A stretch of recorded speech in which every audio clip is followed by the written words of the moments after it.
Right, well, covering the story for us is Tawheed Asadi from Tehran. But first, let's go to Kamal Hyder, who's live for us in Islamabad. Kamal, Pakistani officials telling us here at Al Jazeera that they're offering Islamabad as the next place for more talks. So what are your sources telling you there?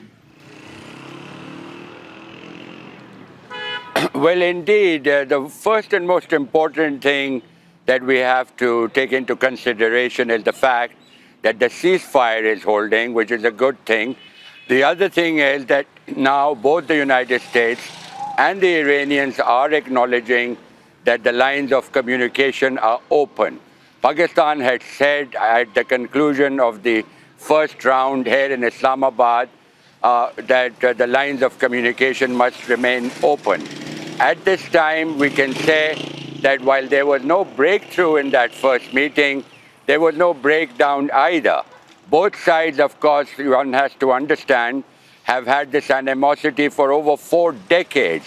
And you cannot solve and iron out these differences and problems within a matter of 24 hours.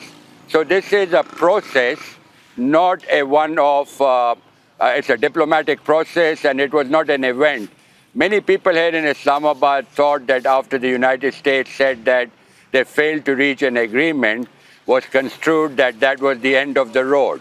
But now there is a ray of hope, cautious optimism that the talks, the second round is likely to continue. There was a lot of progress achieved between the two sides. One must understand the Iranians sent another aircraft with technical experts. So there was agreement on several counts. And so there is optimism that if they sit together again, perhaps the crisis could be resolved before that ceasefire deadline runs out. All right, so as you said there, Kamal, there is a sort of maybe a slither of optimism there. But remind us, Kamal, how or why Pakistan has ended up playing such a pivotal role here as mediator. Well, first of all, one has to give credit to Pakistan's diplomacy.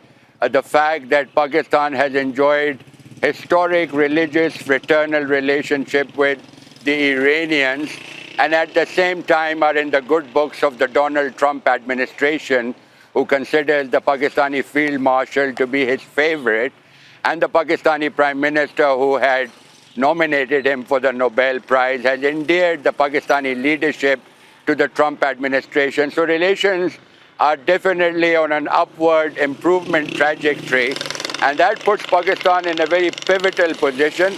But this is not just Pakistan alone. Behind the scenes, Saudi Arabia, Turkiye, Qatar, and particularly China played a pivotal role in supporting the Pakistani endeavor, and there is a hope and expectation that perhaps, for a change, some sort of a solution will be worked out between the United States and the Iranians. All right, thank you very much. Kamal Hyder there with the latest from Pakistani officials in Islamabad.